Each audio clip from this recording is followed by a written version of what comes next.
দাবি না মানলে সচিবালয় অচল করে দেওয়ার হুমকির পর বৃহস্পতিবার সচিবালয় থেকেই আটক হলেন 4 কর্মচারী।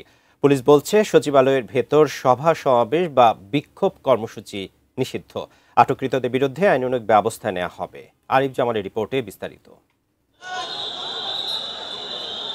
সচিবালয় ভাতার দাবিতে বৃহস্পতিবার দ্বিতীয় দিনের মতো বিক্ষোভ কর্মসূচি পালনের সময় প্রশাসনের কেন্দ্রবিন্দু সচিবালয় থেকেই আটক হয়েছেন সচিবালয় কর্মকর্তা কর্মচারী সংযুক্ত পরিষদের সভাপতি বাদিউল কবির সহ 4 জন।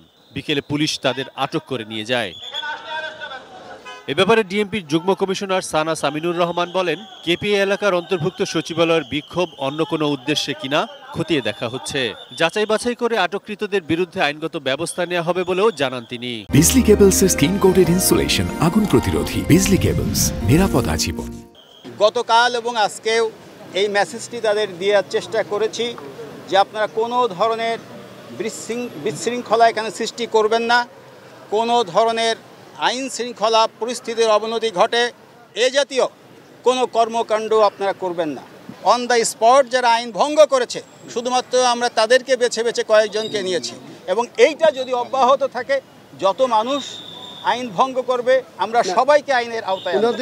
এদিকে যে কোনো ধরনের অপ্রীতিকর ঘটনা ঠেকাতে বৃহস্পতিবার দুপুরের পর থেকেই সচিবালয়ের ভেতরে বিজিবি সহ আইনশৃঙ্খলা রক্ষাকারী বাহিনীর অতিরিক্ত সদস্য মোতায়েন করা হয়। বিশেষ করে অর্থ মন্ত্রণালয়ের সামনে তাদের সতর্ক অবস্থান ছিল। আইনশৃঙ্খলা রক্ষাকারী বাহিনীর এমন প্রস্তুতির মধ্যেই সচিবালয়ে বিক্ষোভ কর্মসূচি শুরু করেন কর্মচারীরা। এ সময় সচিবালয় কর্মকর্তা কর্মচারী সংযুক্ত পরিষদের সভাপতি বাদিউল কবির সহ বক্তারা অবিলম্বে সচিবালয় ভাতার প্রজ্ঞাপন জারি করার দাবি জানান। আগামী সপ্তাহ থেকে লাগাতার সমস্ত মন্ত্রণালয়ে কর্মবিরতি এবং টোটালি কর্ম থেকে যাতে সবাই বিরত থাকে, মানে ফুল টাইম কর্মবিরতি আমরা ঘোষণা করব।